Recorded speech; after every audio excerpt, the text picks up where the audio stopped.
I just feel like at some point I'll get to that spot, you know, of like, how do I know if someone's not real? How do I know if someone is in that space of things change? And there's leeches, there's bad people. Yep. So, you know, it's always a nice thing to have someone that has surpassed that level that you can finally see and be like, man, like, how did you Well, change Jon's a direction? great guy to talk to about that. Most definitely. Obviously, Jon's had his stumbles, and which is, you know, when people talk about Jon and the things that Jon's got in trouble with, I'm like, listen, do you want a wild motherfucker or not? Yeah, right. We'll get into that clip in a little bit. So as you can see, Gable Stevenson went on Joe Rogan's podcast recently, and as goes for anybody that goes on Joe Rogan's podcast, he kind of has the spotlight on him, and there are a lot of new eyes kind of shifting toward Gable Stevenson. And in this podcast, Joe Rogan is his usual self. He is completely and utterly retarded, for lack of a better term, which I won't necessarily be getting into because there's been a few other creators that have made videos about this situation in this podcast. Do you want a wild motherfucker or not? Okay. He beat up his wife in front of his kids to a bloody mess, Joe. Do you want a wild man or not? Joe, we weren't asked. No one was asking for this. No one was going. I'm not too sold on this Jon Jones fella. Let me see him put hands on his woman first.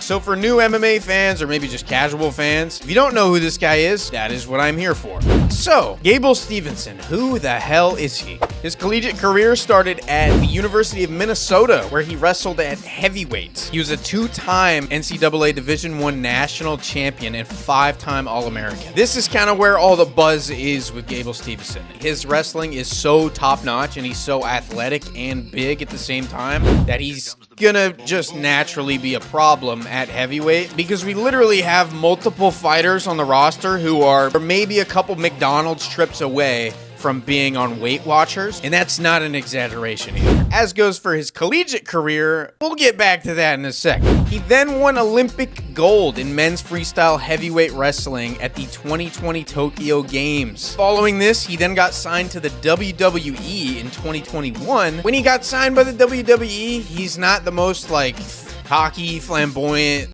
I guess flamboyant maybe isn't the right word to be using. I guess maybe it is, because we're talking about Jon Jones a little bit. But he didn't have much success in the WWE. They released him pretty quick. And then he went to play football, which they talk about a little bit in this. Here's the clip. For a while, you were thinking about playing football. So you played football for a short amount of time? Buffalo Bills, yeah. Yeah. How long did you play it for? I never played football in my life. Never played? No, that was the first. Hey, that was the first time I played football, I promise. That's crazy. First time you played football was professional. It was in NFL. My mom was always scared. The high school coaches at Apple Valley High School in Minnesota were like, hey, come play football. They were trying to call my mom and dad, and I'm like, you're not going to convince her. She is scared to death of football. I just get done with WWE, and I go out there, and I'm chilling. I get a call saying, hey, you want to try out for the Bills? And I tell Sean McDermott and Brandon Beane, I said, hey, don't expect much, but I could put on shoes. But I've never had football cleats on. I never had pads on. I don't even know how to put the tights on, anything. And I went out there, and I sprinted my ass off, though, in that tryout. I was sprinting down and back and forth. I said, hey, if I don't know any technique for D-line, you're going to see effort. And McDermott saw effort, and that's all he needed to see, and he gave me a chance. So yeah, you can imagine he probably wasn't very good. He also wore number 61 on the defensive line. For people who watch the NFL, if you wear the number 61 on the defensive line, you're probably not very good. They probably just looked at Gable like, here's the last jersey we got, kid. Go have fun.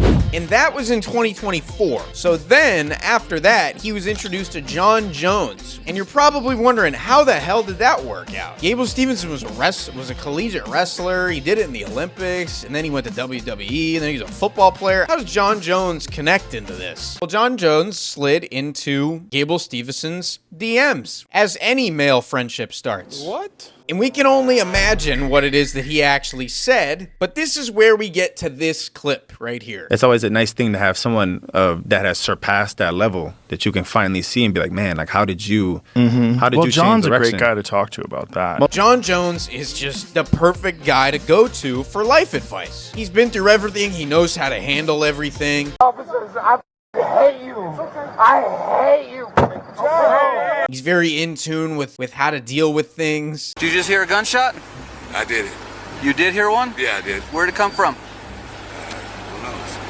What's all this green substance you got all over you? While you're getting all that stuff, hand me the open bottle that's right behind the passenger seat as well. Now, obviously, no, he's f***ing not. And people are probably saying, oh, well, he's cleaned up his act recently. No, he f***ing hasn't. He got on the phone with a cop on the body cam, by the way, and threatened his life. This was last year, by the way. He was drunk driving in a car, got into a car accident, hopped out of the car, ran away, got on the phone with a cop, and then started threatening the guy's life. I don't know if I would necessarily be going to Jon Jones as my life coach. So you look at Gable Steveson and you say, why the hell would this dynamic duo, in a sense, be working out or even be born in the first place? Gable Steveson got into some trouble back in college. Some trouble that maybe shows some shades of prime Jon Jones. University of Minnesota wrestlers Gable Steveson and Dylan Martinez were arrested Saturday night and are being held on suspicion of criminal sexual conduct.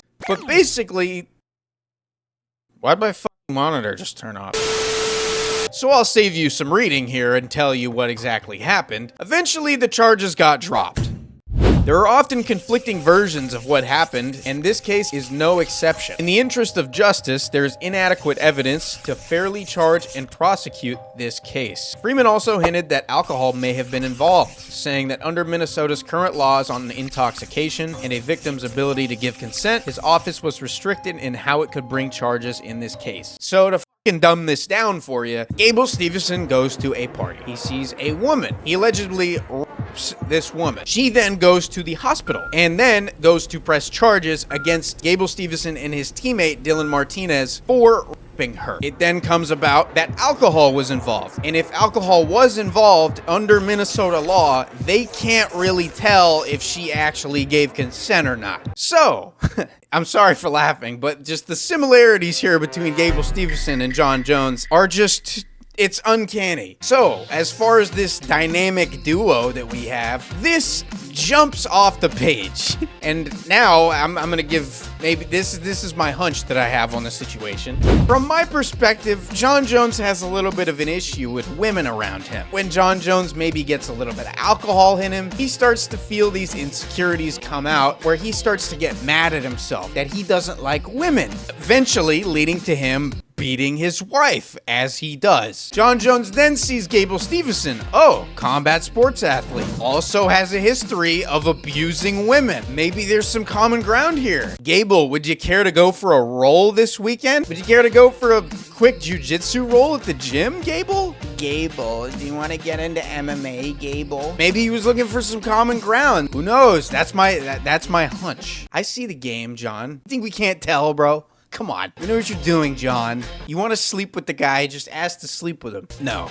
Obviously, this is all a joke, and I am playing a character. And I have to say that because apparently YouTube's been on my fucking ass, dude. YouTube's been giving me copyright strike, all sorts of shit. Apparently, I need to relax and say that is a joke. This is all a joke, except for the articles that I showed you. But, I mean, this is a thing. But now, with this relationship that Gable Steveson has, he has gotten into MMA, inevitably. And he seems to be pretty damn good, from what I can tell. Is he as good as Joe Rogan says? You had a fight, an MMA fight, where you hit that dude with a left hook and then took him down while he was out cold. I sent Dana White a text message. I said, everyone's f***ed. I did. Well, I appreciate it. Thank you. Because I was like, that kind of speed is crazy. There's basically 4 or 5 guys on Earth that are in this like championship caliber class. And you're already there, which is nuts. And you haven't even fought in the UFC yet. We have no idea, but apparently Joe does. So guys, just listen to Joe. And according to Joe, he's gonna run through the whole division. So yeah, wrap it up. Obviously, I know that sounds sarcastic and like I'm being an asshole, which I am, but I do think he's gonna be good. I think he will be a very good UFC prospect. Do I think he'll win the belt at any point? Maybe. I would honestly love to see that. But do we really know yet? No, we don't. But Joe does. So what the f do I know, you know? Apparently, I don't know anything. Yeah, I'm not really sure why I made this video other than the fact that I got to take a dig at Jon Jones. Yeah. If you did like the video, please do like and subscribe. I got videos coming out all the time. As for this little slump that we're in here, because there's no fights happening. I'm releasing 1 to 2 videos a week. It looks like it's just going to be 1 video a week though, until we get Gaethje versus Pimblett. And once that comes out, then I'll get the prediction videos going, the iceberg videos rolling. So I am a one-man army. I would appreciate it if you did like and subscribe. But with that being said, I will see you guys all in the next one. Peace.